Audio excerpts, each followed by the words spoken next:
Ibu, ada nama nenek-nenek yang bernama Ummu Sulaim. Ummu Sulaim ini adalah nenek-nenek. Pada satu ketika suasana panas di luar, Nabi berjalan ke rumah Ummu Sulaim. Begitu sampai di rumah Ummu Sulaim, karena panas yang luar biasa, Nabi baring-baring lalu tertidur. Begitu tidur, Nabi berkeringat bercucuran. Maka apa yang dilakukan oleh Ummu Sulaim? Dia ambil gelas lalu dia isi air. Kemudian keringat Nabi yang meleleh di tikar tadi diambilnya, dilap, kemudian dicelupkannya ke dalam air. Lalu air itu dijadikannya sebagai air minum, sebagai obat untuk tabarruk, mengambil barokah. Sebagiannya dijadikannya sebagai minyak wangi oleh Ummu Sulaim. Kenapa? Karena saking cintanya Ummu Sulaim kepada baginda Rasulullah sehingga menjadikan keringat Nabi sebagai air minumnya. Jadi bapak-bapak, ibu-ibu, menurut riwayat diceritakan bahwa keringat Nabi itu memang wangi, Pak. Karena di dalam riwayat hadis, di mana ada Nabi, dari jauh sudah keciuman wangi Nabi itu, ciri khasnya sudah ada. Macam kita ni ciri khasnya ada masing-masing. Ada bau ketiak, ya kan? Nah, ada ciri khas masing-masing. Nah, itu yang dilakukan Ummu Sulaim, minum keringat Nabi untuk dijadikan obat. Ibu tidur belum? Nah, kalau dipanggil jauh ya.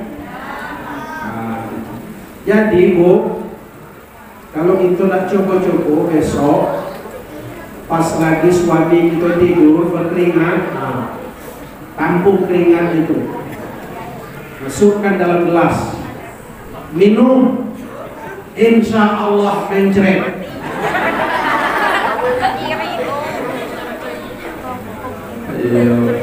Dan disambungkan keringat itu dengan keringat Nabi, ya namanya.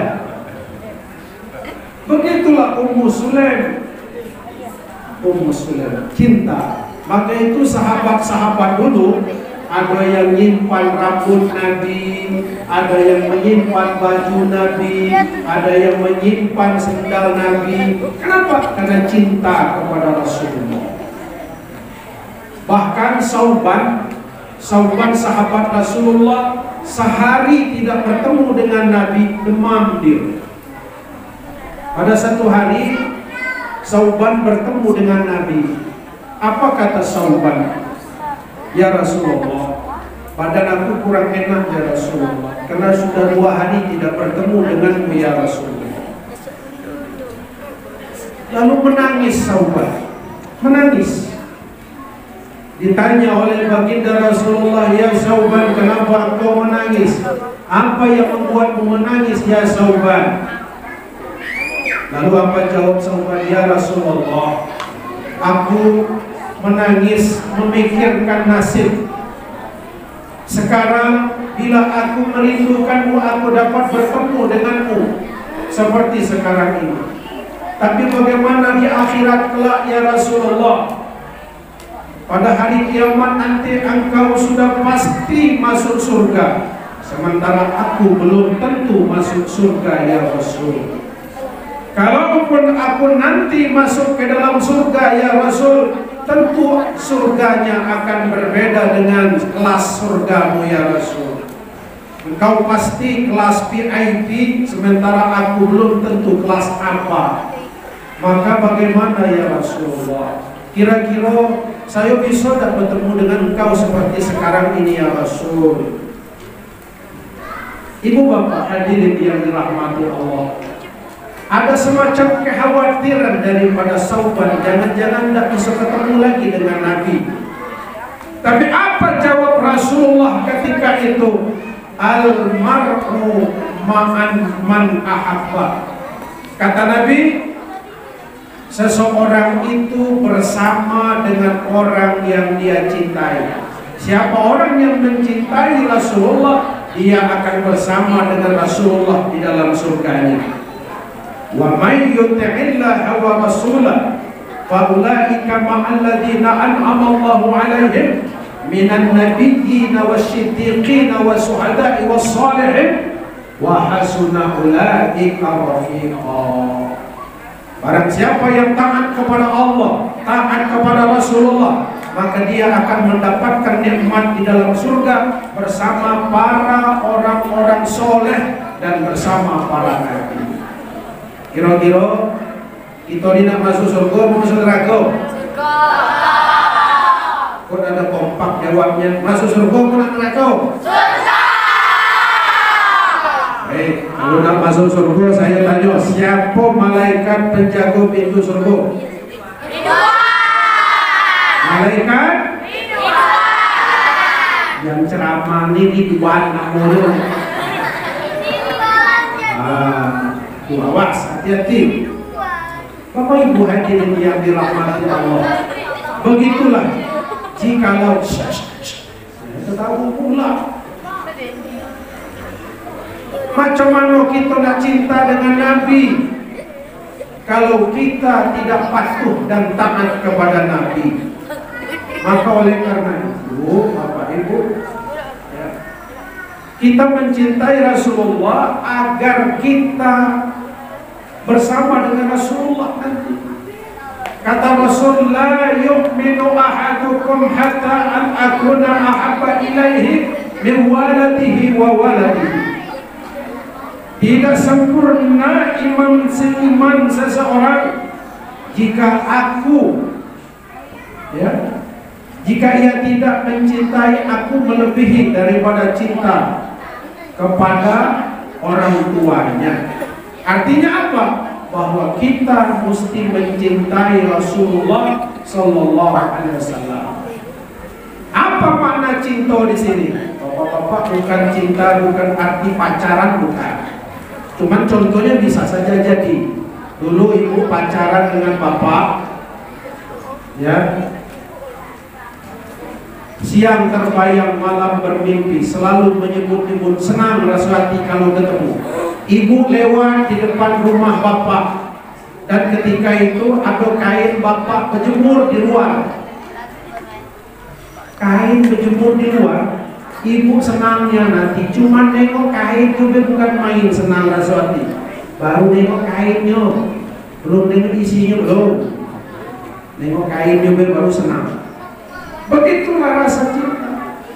Jadi Bapak Ibu hadirin yang dirahmati Allah, maka itu sebagai bentuk tanda cinta kita, malam ini kita datang memperingati Maulid Nabi. Kita selalu berselawat dari awal sampai sekarang. Kemudian Ibu sekalian yang dirahmati Allah, hikmah peringatan Maulid kita di samping kita memupuk keimanan kita kepada Allah, juga untuk menumbuh kembangkan rasa cinta. Dan hikmah peringatan Maulid kita adalah untuk mencontoh tauladan dari apa yang dilakukan oleh baginda Rasulullah. Di antaranya yang patut kita contoh dari segi akidah, keyakinan Nabi Muhammad. Nabi Muhammad dari segi keyakinannya kepada Allah tidak pernah goyah sedikit pun, meskipun ditawari dengan harta. Jadi ada orang kafir datang kepada Nabi, ya Muhammad, aku adalah penyambung lidah daripada bangsawan orang kafir. Oleh karena itu ya Muhammad, aku tawarkan kepadamu, sudahlah, patung yang kami sembah itu sudah disembah oleh nenek moyang kita. Maka oleh karena itu, janganlah kau ejek ya Muhammad. Sudahlah, kalau kau memang butuh harta, tahta dan wanita, kami siapkan. Kalau kau ingin harta, akan kami kumpulkan harta para bangsawan itu. Kalau kau ingin pangkat dan jabatan, akan kami kumpulkan pejabat-pejabat dan diangkatlah engkau sebagai pejabat. Kalau engkau ingin wanita, kami buat kontes kecantikan. Engkau tinggal pilih wanita mana saja yang engkau mau. Apa jawab baginda ketika itu?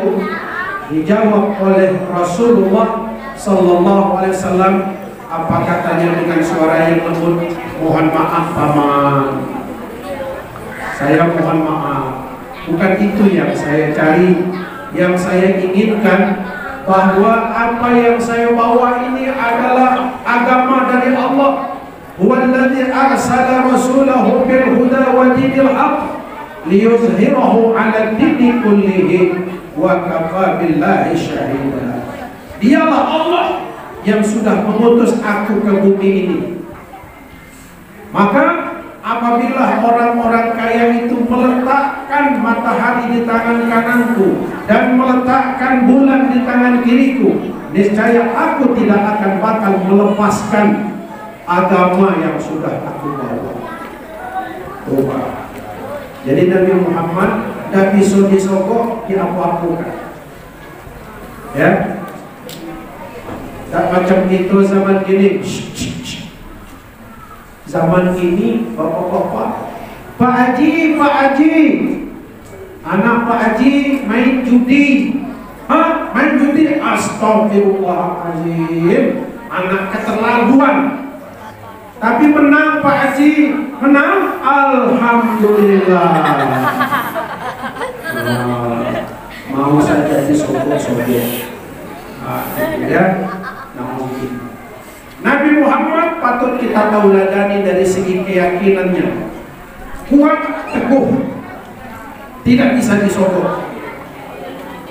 Kemudian apalagi yang patut kita contoh dari baginda adalah sifat dan kepribadiannya dalam bergaul bermasyarakat. Fabima rahmatin minallahi linta lahum walau kunta faddan ghalidhal qalbi lam faddu min hawlik. Banyak ngobrol,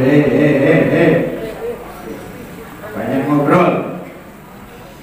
Lalu saya suruh tegak kaget. Tuh duduk tuh jangan ngadap ke belakang, ngadap ke sini. Baik itu biar tuh. Duduk yang bagus.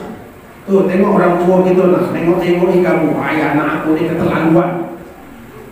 Sudah. Coba duduk yang bagus. Mana duduk yang manis mana? Kasihan tuh mak-mak nengok belakangmu. Bu. Bu. Ya. Sudah. Kembang keladi ini sudah siram apa belum? Lagi besok pagi layu dia.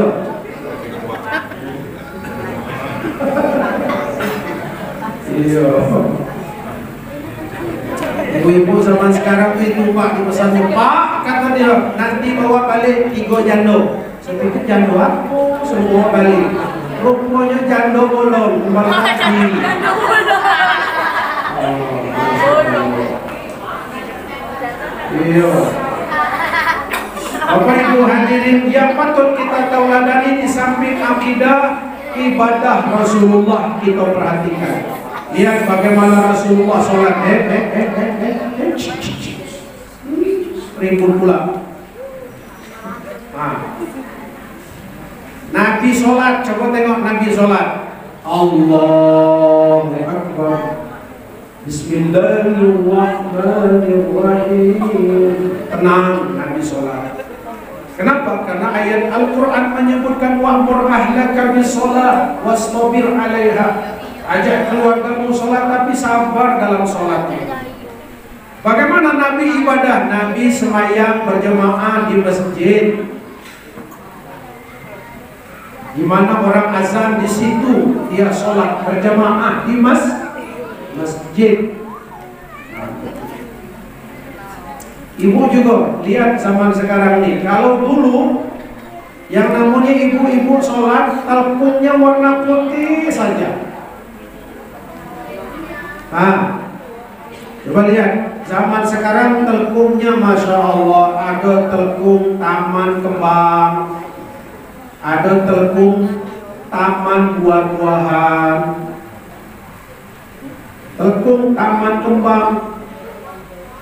Mungkin barangkali di sana ibu sembahyang yang punya telkung enaklah, Allahu Akbar, nyaman. Kenapa? Telkungnya banyak gambar kembang, ya kan?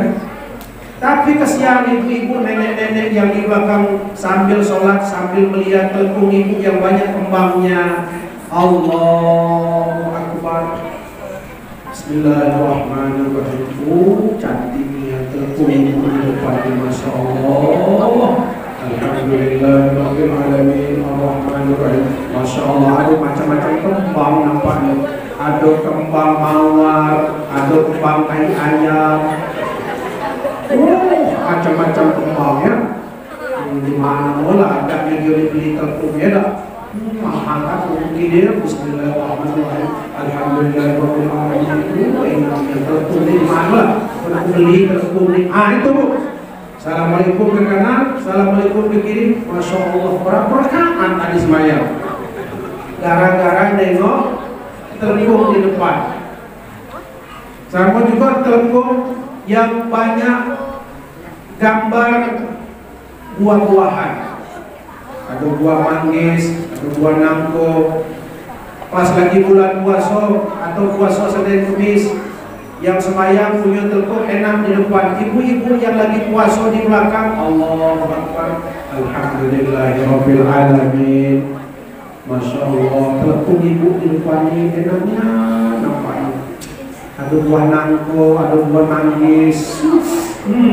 Pas pengen ngejus nanti sore ya. Alhamdulillahirabbil alamin arrahmanirrahim. Ada juga buah belimbing ya, buah belimbing arrahmanirrahim. Assalamualaikum. Bingung berapa rakaat belum selesai.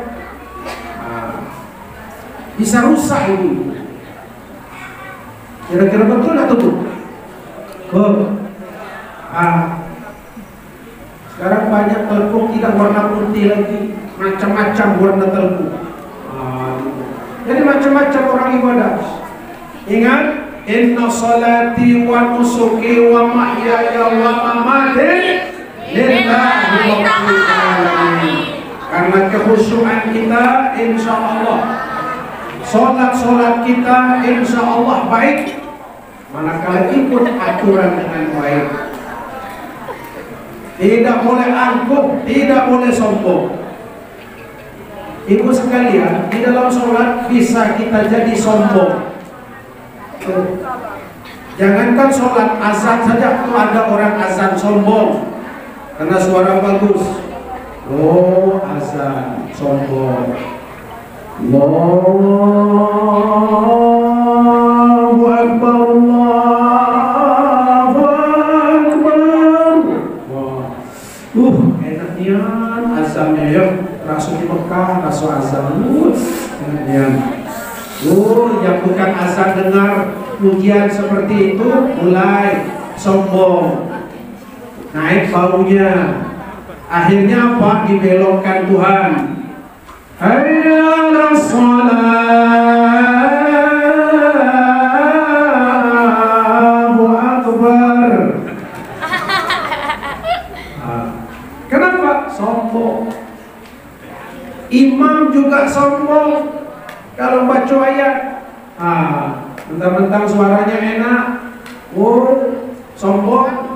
Nah sudah, maka itu kita dalam ibadah pun tidak boleh sombong. Maka itu istighfar. Ya doa bapak jadi imam baca ya, wal 'asri innal insana lafi khusr illa alladziina aamanu wa 'amilush shalihati falahum ajrun. Hilang. Kenapa? Sombong. Ujungnya jadi wattini wa zaitun. Padahal pangkalnya wal asri. Ujungnya wattini wa zaitun. Akhirnya begitu Allahu Akbar sujud ruku, akhirnya karena merasa bersalah, pas lagi sujud, lagi ruku, nengok-nengok di belakang, salah rukunya saya sholat tadi. Sami Allahu liman hamidah, salah. Pas ruku sujud, karena malu dia, pas lagi sujud ditinggal punya sholat, langsung dia pergi. Sehingga makmum sedang bingungan, ulamanya sujud, sekali tengok ke depan, imam hilang. Masya Allah. Bapak Ibu hadirin, lalu kemudian dalam ibadah kita mengikut bagaimana Rasulullah itu sampai-sampai dikatakan oleh Aisyah, ya Rasul, engkau adalah manusia yang suci maksum dari dosa. Kenapa engkau harus mesti sholat larut malam seperti ini, padahal engkau sudah dijamin masuk surga? Tapi kenapa engkau sampai meleleh air mata membasahi jenggotmu malam-malam, sampai bengkak kaki kau sholat ya Rasul? Coba. Masya Allah. Itonya tuh juga bengkak kaki, tapi bukan sholat, nyentang meja. Lihat Rasul. Masya Allah. Kemudian apa lagi yang patut kita contoh di samping akidah, ibadah, muamalah kita contoh. Sebab apa? Laqad kana fi qasasihim 'ibratun li'ulil albab. Sungguh kisah masa lalu, kisah para nabi dan rasul itu adalah sebagai pelajaran bagi kita. Bagaimana Rasulullah bergaul, Pak Bu. Rasulullah dalam rumah tangga kita perhatikan. Pada satu ketika Rasulullah Sallallahu Alaihi Wasallam pulang larut malam, beliau mengetok pintu. Assalamualaikum. Ternyata Aisyah sudah tertidur pulas sampai 3 kali Rasulullah mengucapkan salam tidak dijawab. Akhirnya apa yang dilakukan Rasulullah? Diambil sorban lalu dibentang di depan pintu itu, lalu tidur Nabi di situ. Ketika Aisyah mau keluar, mau sholat malam, hampir terpijak Rasulullah. Ya Rasulullah, kenapa engkau tidur setia Allah? Ya Rasulullah, tidak membangunkan aku ya Rasul. Kata Rasul, sudah 3 kali aku mengucapkan salam kepadamu, tapi engkau sudah tidur pulas. Jadi aku tidak mau mengganggu tidurmu. Bayangkan Pak, tidak mau mengganggu tidur istri. Mungkin kalau bapak-bapak itu lalu malam balik ibu ya, ngetok pintu, tok, buka pintu nih, bapak balik, gak dibuka, ketok lagi, ayo, oh mak kau, buka pintu nih, gak juga dibuka, gak sempat lagi ketokan yang ketiga, lepas ensel pintu, Masya Allah.